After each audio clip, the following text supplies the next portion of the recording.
Parshas Yisro. Oh, bloody hell.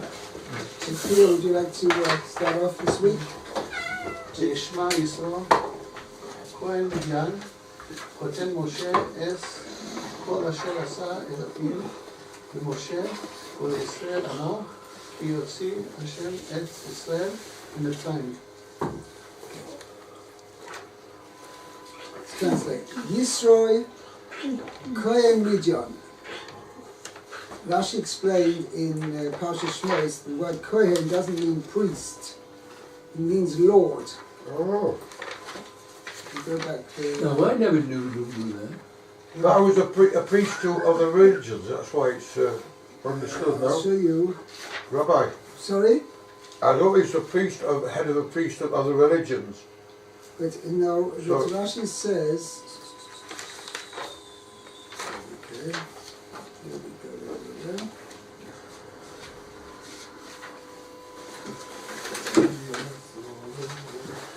So the high priest of a religion.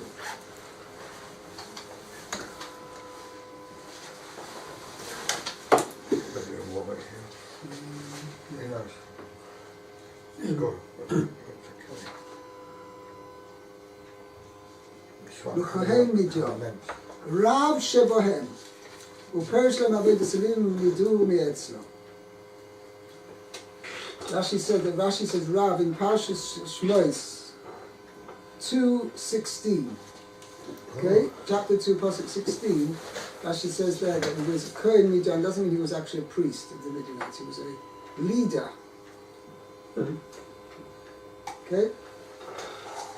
Anyway. Good to know. So Yisro, the Lord of Midian, Lord of Midian, Chosei Moshe, the father-in-law of Moshe, heard. Eis kol asher aseh Elokim Moshe, everything that Hashem had done for Moshe, ul Yisrael Amo, and for Yisrael, his people, ki hoitzi Hashem es Yisrael mitzrayim. That, I'm translating literally, that Hashem had taken Yisrael out from Mitzrayim. Okay? Who is this Yisro? Okay? So the Torah tells us we must go and meet John Chosei Moshe. Okay? And Moshe get Rabbeinu get over there, all of a sudden having a jump over here. Moshe Rabbeinu, what do you mean? He was the father-in-law of Moshe. Yeah, but how did he get there and everything? There's no... Well, that's no what discussions how he we get- read in chapter 2, in Parshas Shmos, that when Moshe Rabbeinu ran away from Egypt, because he was running away from Paro, because Paro wanted his head, literally. What? So therefore, Off with your head. right. There he married, doesn't actually call him Yisro there. Shipora. It just says, Ulachoi Midyan Sheva Bonois.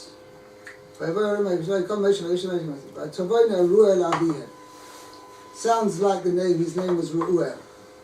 So it doesn't seem. And then afterwards, later it says, Moshe Hayaroes Tzon Yisro Chosno Kohen Midyan.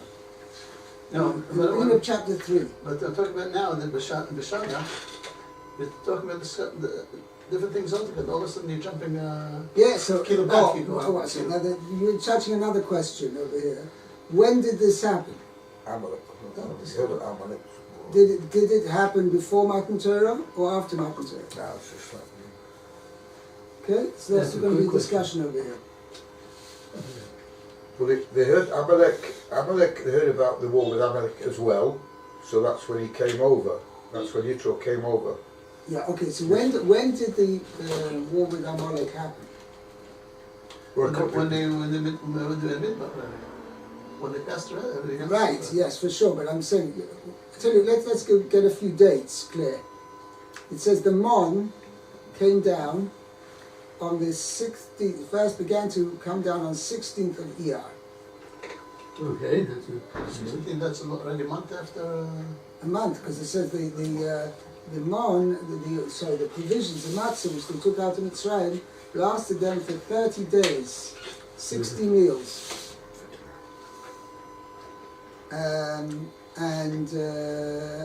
the Maisa, which is something miraculous, because how much did they take out with them?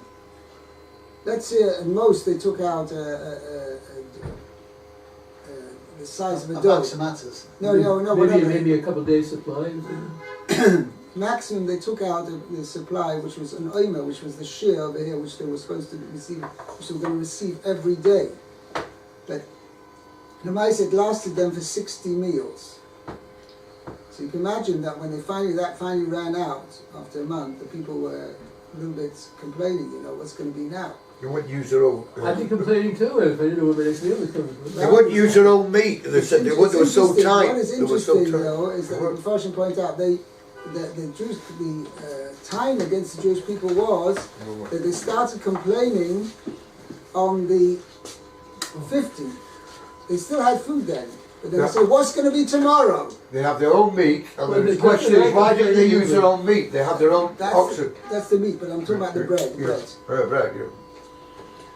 So that was the time on them. Why did they complain already on the 15th? That's last week's Parsha. Just I pointed out to you. What does it say over here? I'm a visitor here. What, like lunch? That's a shlishi. No, it's past that. Commission. I don't blame him for complaining earlier. That's why wait till the last minute to complain? You know, Jews are complainers. No, when you're going to complain. It says quite clearly. If you go back to the beginning of chapter 16, by Yisro me'elim, they traveled from Elim, by Yovo kol hadas bnei Yisrael midbar Sin. The entire congregation of the Bnei Yisrael came to midbar Sin, asher ben Elim ve'et Sinai, b'chamisha asar yom l'chodesh hasheni, on the 15th of the second month. Right, black and white. This is Eretz Mitzrayim. Okay, but he says, "Vayiloinu kol hadas bnei Yisrael Moshe v'Aaron b'midbar. Vayomru alem bnei Yisrael, mi'tim useinu. Yeah, we've got nothing to eat. We're going to all starve." Anyway, so Moshe HaKadosh Baruch Hu told Moshe, don't worry. That's going to be the next day. Okay? And that's one of the things actually was the major test, is that they couldn't buy a week's supply in Oshaad or anywhere like that. Right? They got day by day. Right? Only, it's on a daily basis they got their bread. So that in itself was a test. Okay? Anyway, that was on the 15th, 16th. Okay? Somewhere in between, now here, this on the first day of Sivan is when they came to Har Sinai. Okay. And the two incidents happened in between. One was that the incident with the water, right, when the Moshe Rabbeinu was told to hit the rock, and he did. Okay, and the second incident was when Amalek attacked. And the Maisa, it says over here, you see later on by Matan Torah, that they came from Refidim, which is where they'd been attacked by the Amalek. Oh, so that was before Okay, so that was for sure before us. And so was that, had you seen the man already? What? Had you seen the man, they received on the 16th of Iyar. Right. So it was only a 2-week period? 3-week period. A 2-week period. So all that happened after they got the man. Right, and as well with the episode with the water, Parshas also happened then. Wow. Yeah. They're hitting the rock. They had a lot of things going on. Yeah. A little bit. Okay, but according to the chapter that Yisro came, if he came before Matan Torah, he must have come within, couldn't come any time really. No, because the Rashi says the Maisa. The Mamlo, as it says, it explains the whole story. There's a few pages over there that he went to Africa and he was in Africa. No, wait 1 second. Africa? Moshe Rabbeinu. Shabben. Yeah, I know, that was before, I'm talking Then he about got now. married to Yisro, his wife over there. Yeah, It's the lines over there. Yeah, but when he came, Yitro heard the splitting of the Red Sea, and he also Heard about the the Mon. Amalek as well. He heard about the Mon. It says, Rashi says one of the things he told about was about the Mon. And Amalek. And Amalek as Yeah. well. Well, you got the mud and Amalek, a bit of water. Well, like you say, there's still So he confusion. must have he could have actually come on the first already when they were at Har Sinai before Just Yisro was before, given. in those from Rosh Chodesh Sivan, Oh, you mean he came? within those 5 days. It came 'cause Oh, okay. After all the miracles happened, because he said he Right. heard about all that happened, so all these other things happened too. Right. Could well be. well, he had to be circumcised to Anyway. get the receive the Torah, not receive the Torah, but he wasn't present at receiving the Torah, and he became circumcised, didn't he? Okay, so that's a difference of opinion. Was he already there when the at Har Sinai when the Torah was given, or only did he come later? Which, if he came later, is also a subject of discussion, because when could that have happened? Because Moshe Rabbeinu had to be available to. Oh, right, because he was up there for 40 years. 40 days. And he had to. Moshe And he Rabbeinu had came to, back, right, and there was no day. There was no day. You know, as he and went. he was available because Right. he was upset. Right, And then he had, and all the killings, so then he had to go back up again. right, and then he stayed there for another 40 days, and then came back down for less than a day, and went back up again the next day. Right, so Couldn't it? could it have been after Yom Kippur already? So it could have been, but not really, because according to where Rashi learns, that's when Yisro saw what was happening and said, Moshe Rabbeinu, what you're doing here is no good. So it's a little bit difficult. Chayra, I don't know. It's difficult to, we'll see in the psukim later when Rashi's going to mention this point, at what point did Yisro come. Okay. Because there's 40 years to play with. Yeah, but 40 years away. No, I don't know. Okay, וישמע ישרו, let's see Rashi. מה שמוע, שמע, Shoma Uba. Kriyas קריאס ים, סוף, ומלחמת ומלחמת עמלק. עמלק. Okay. So it says, Vayishma Yisro. Yisro heard. Now, what does it say, the Pasuk say? The Pasuk says he heard everything that Hashem had done for Moshe and for Yisrael. That he had taken the Jewish people out, Yisrael out of Mitzrayim. And Rashi is going to say that it means Ki Hoitzi. We're going to see about this, whatever. Now, what's prompted Rashi to make a comment over here? So the Mefarshim explain over here, many go with the same idea. Rashi adds in a word. It doesn't say Ma Shmua Shoma. Ma Shmua Shoma Ubo. What did he hear that made him come? In other words, he didn't just, oh wow, tremendous miracles happen to Jewish people. He said, no. He was going to take it away, they kind of Right, you know, it's not just, I can't really sit, admire the Jewish people from where I'm sitting at home. That's not really good enough. I've got to pick myself up and join them. So that's it says, Kriyas Yamsuf u'Milchemes Amalek. And they praise his action. Well, what's it? What's so the it's either connection one or between both. what? What's the connection between the two? Kriyas Yamsuf u'Milchemes Amalek. So the Mefarshim explain is that you said that in the Shira, that when there was the splitting of the sea, All these miracles, and they're the only people who so he says all the nations trembled. Shema min yegozum, chiloch az yesh As a Shemoshe. Oz nivalu afedem, leimov yachazim morad, namoigu kol yesh v'kanan. Right? All the goyim were tittering in the horizon, as they say, right? If you know what that means. They were tittering. Tittering. Making Tittering in the hands. horizon means they were shaking, they were like... They were shaking in their pants. Right. That's right. Do you say that in a phrase in English? Not really. Something worse than that. Well, Something no, worse than that. I've heard it before, but It could be. I don't know whether my mom would have said it. Okay, it could be it's a translation of the Yiddish. Anyway. Akoponim means they were like besides themselves with fright. They were trembling. Oh, they also say something else that I won't mention if it's In awe and fear of the Jewish people. You're on Right? television now. What happened? What happened? Stick to the text. What happened afterwards? Not, shall we say, a month going by. It says the Kriyas Yamsuf was on the 21st day, 21st of Nisan, right? That's right. And barely a month goes by, and Amalek comes to attack already. So you see, even the tremendous fear and awe that Goyim had for the Jews as a result of Kriyas Yamsuf, within a month, already the effect had worn off to a certain extent, and Amalek picked themselves up and they said, Who says these Jewish people are so high and mighty? Okay, we're going to try them out. Okay, with any kind of thing. So when Yisro saw that, he said, that means to admire God and the Jewish people at a distance, the effect is going to wear off. I've got to pick myself up if I want to really. Right. Story about the bath. You can tell it better than I can. Oh, so Rashi says that in Parshas Kiseitse. Right. It says, Pasuk says that actually it's going to be a few weeks coming up, Parshas Zochar. We have to remember what Amalek did.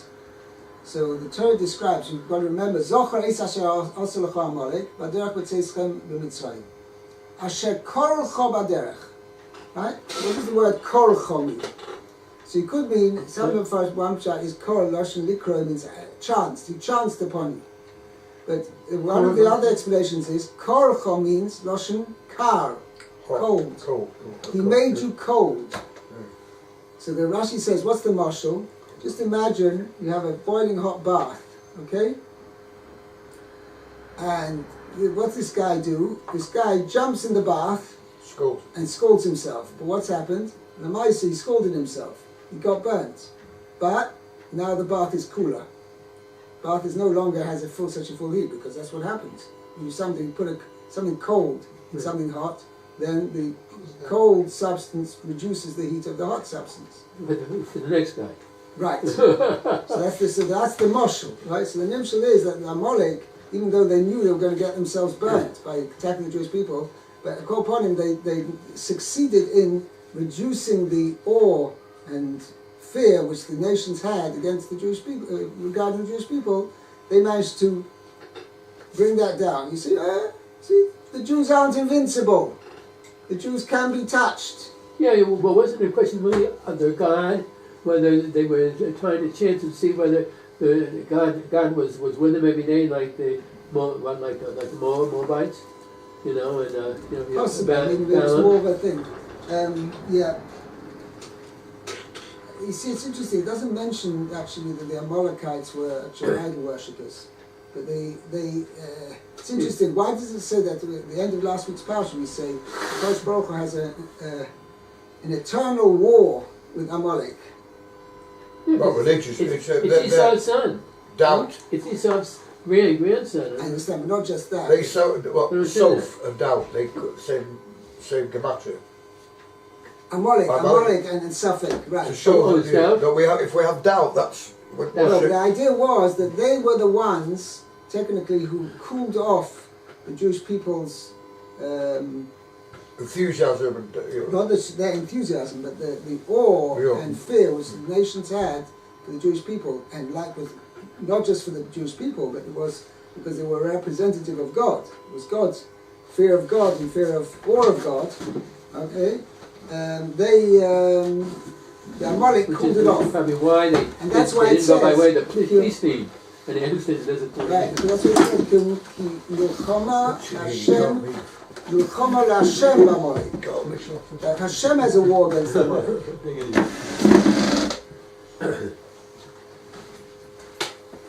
Yeah, that's what Rashi says.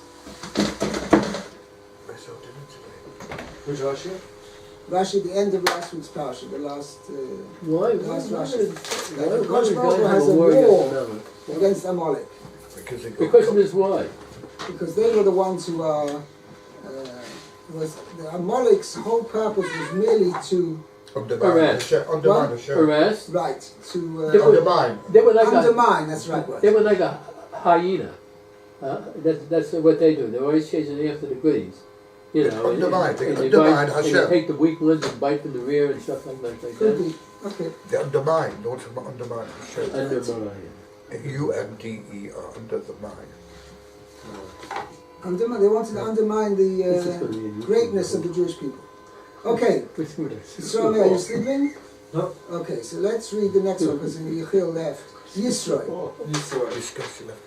Yisro ma Shemua. Yeah, we just did that one. The next one. Sheva Shemos Nikru. Sheva Shemos Nikru Loi. Yisro had 7 names. Ru'el, Yeser, Yisro, Chayvav, Keni, Putiel. That's a quote from the Mechota. Okay? Yeter Hashem sheyater Sheyiter Parsha Achas B'Torah, V'ato Sechazeh. We're going to see later in the Parsha that Yisro introduced, through his concern for the Jewish people, he introduced this Parsha that Moshe Rabbeinu should appoint judges to assist him in taking care of the people. Yeah. Administering and judging and administering the people. To show that we must, and it's the Sedra, that's what it's named. That's why it's called Yisro. Now it's interesting. Now why is it called, that's the name Yeser.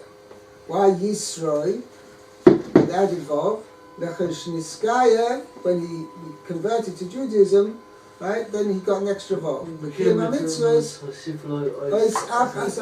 added a letter to his name. Choy vav, beloved. right? Shechibe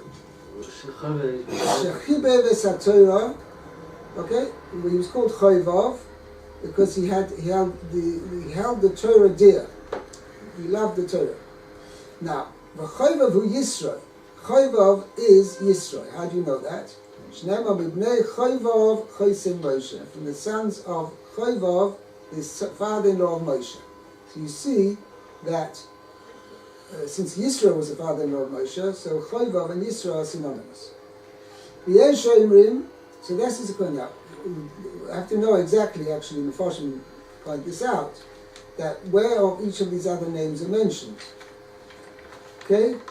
Reuel is mentioned in Parshas Shmois, because it says they went to Reuel, their father, the daughters of they went to Reuel, their father. So you see there he's called Reuel. Yeah. And Yeser, also in Parshas Shmois, he says Moshe Rabbeinu went back to Yeser Choisnai. He's fatted the calf. That was something else. That was another Putiel. That was Putiel. One second. He's only a Putiel. Yeah. Vayelech Shishi of Shmois, chapter 4, Pasuk 18. Vayelech Moshe vayoshev el Yeser Choisnai. Moshe went back to his Yeser, his father. Okay? That's what's called Yeser. And we said Yisro is the same, he's also called over here, because he had got an extra vav. Chayvav is called in Parshas Baloischa. It's because there it says that Moshe Rabbeinu told Chayvav, his father-in-law, that they're going into Eretz Yisrael, and he'd like him to come with, and he says, no, I'm going back to my people. Hever is mentioned actually, and Keni are both mentioned in last week's Haftorah.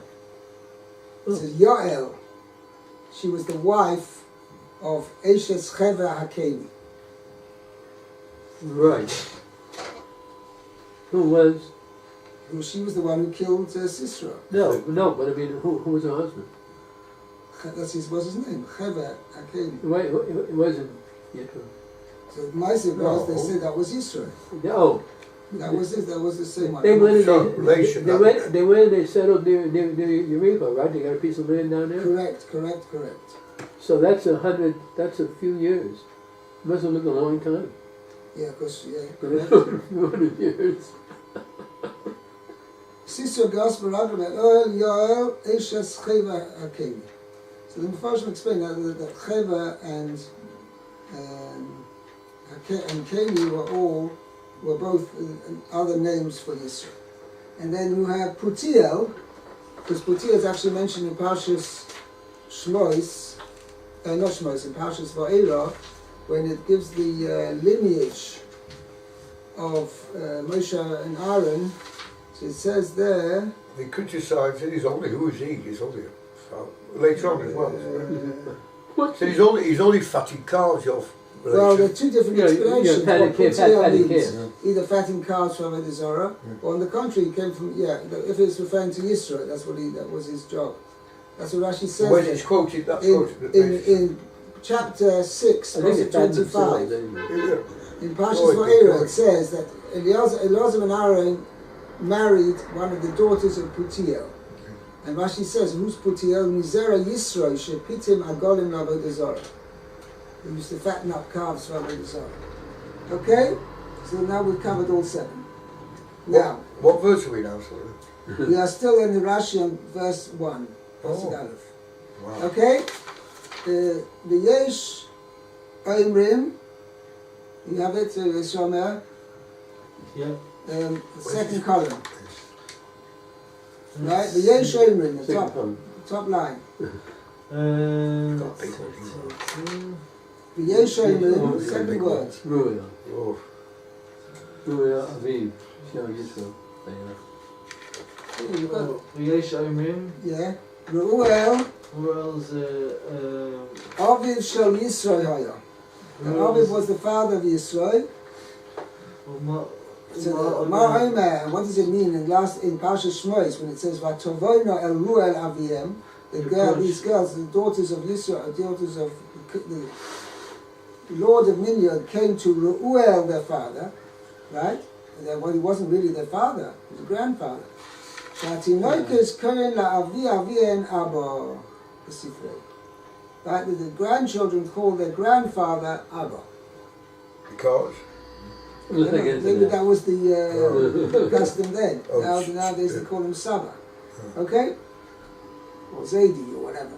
how about it's also been Always Sam. I guess we call it Sam. So, my okay? Like it. my wife's called Tata. And you always call Tata? Okay. Chayse Moshe. Chayse Moshe. No? Chesed Moshe means Father-in-law Moshe. Kan Hoya Yisro Mis. Habed Moshe. When Yisro came, he said, you know who am I? I'm the father-in-law of Moshe. Ani Chaysen HaMelech. I'm the father-in-law of the king. U'lishe'ava, previously in the past, Haya Moshe Toile HaGedula B'chomiv. Moshe connected his greatness to his father-in-law. Shneimah, by Yoshav, he went back, El Yeser Choisno, to Yeser, his father-in-law. Now what's the raya from there? That you should say, he went back to Yeser. What do you mean? Yeser Choisno, his father-in-law, he says, really? Sounds like the fact that he was his father-in-law, that was a major point. Big thing. Right. Okay? Now the Pasuk says, the Moshe Yisrael Amoy, to Moshe and to Yisrael, his people. Now why does it mention that? It just says, Masha Eselakim Yisrael Amoy. Now what corresponds to Yisrael? Why mention Moshe separately? So it says Rashi, Shokol Moshe Keneged Kol Yisrael. Moshe wait. Now, it didn't mean weight, it means he was equal in stature, in importance, right, as the entire Jewish people. Eis kol asher osa, so now it says, Eis kol asher osa lekim leMoshe Yisrael Amoy. What was that? Kol asher selahem b'Yeridas Hamon u'b'Be'er u'b'Amalek. Okay, with the Yeridas Hamon, and with the Be'er, and with Amalek, which all 3 things are mentioned after the crossing of the sea. Those are the last 3 things. And besides that, Ki hoitzi Hashem es Yisro miMitzrayim, which included the Chayra, the splitting of the sea, and Zu Gedoyla al Kulam. This was this is more than all the other things. You read the Samon, means the fact that they had the man now, So and they got the water through the special well. Those were all the special things that he was celebrating. So therefore he'd heard everything that had happened. Okay, Shlomo, please, can you read Pasuk Beis?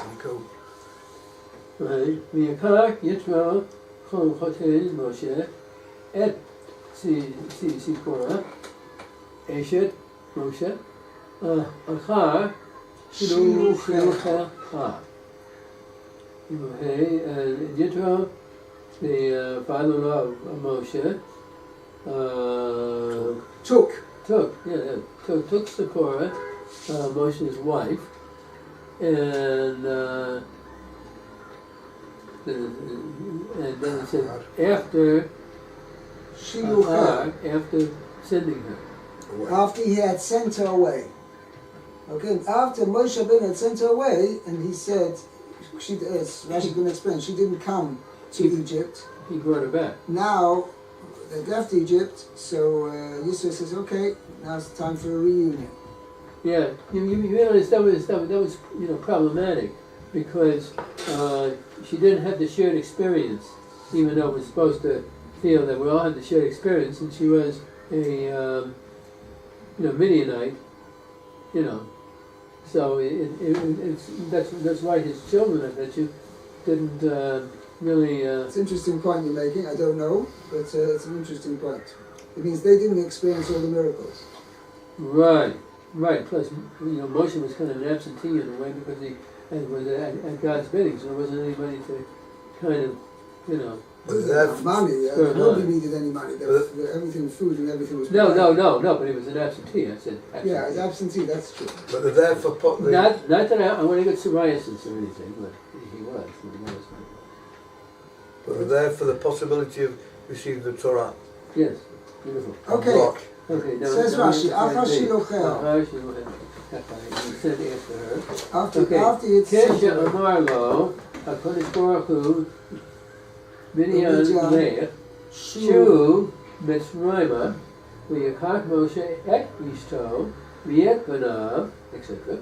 V'yatza Aaron Likrato, Va Yefkeshehu, Bahar HaElohim. Okay, this looks like a good one. Then when Kodesh Baruch Hu said to him, that in is Midian, go and return towards Mitzrayim. To Egypt, right? Yeah. Midian to return toward Mitzrayim. But to return to Mitzrayim. Okay. Moshe took his wife and his son, etc. And Aaron left. Went out to call him or greet him. to meet him, right? And meet him at Mount Sinai. And he met him At Mount Sinai. at the mountain of God, right? Which was Mount Sinai, correct? Omar Lo. Okay, it says Omar Lo, Mihaim Hallelu, Omar Lo Zo, he, Ishti, She, Nasati, Midian, Elu, Banai. Right. Okay, so he said to him, Meaning, Aaron said to Moshe, yes. Aaron said to Moshe, Mihaim. who are these people, so to speak? And Moshe, I guess, said to him, Right. this is my wife, that remained. Whom I married. Oh, I'm from Nisuim, that I married in Midian, and these are my sons. Okay. Omar Lo. V'yamar lo v'hechan atah molichan amar lo Mitzrayim. Okay, and Aaron, I guess, said to him, and they prepared No. you to go. 1 second. Therefore. The Heicham, where?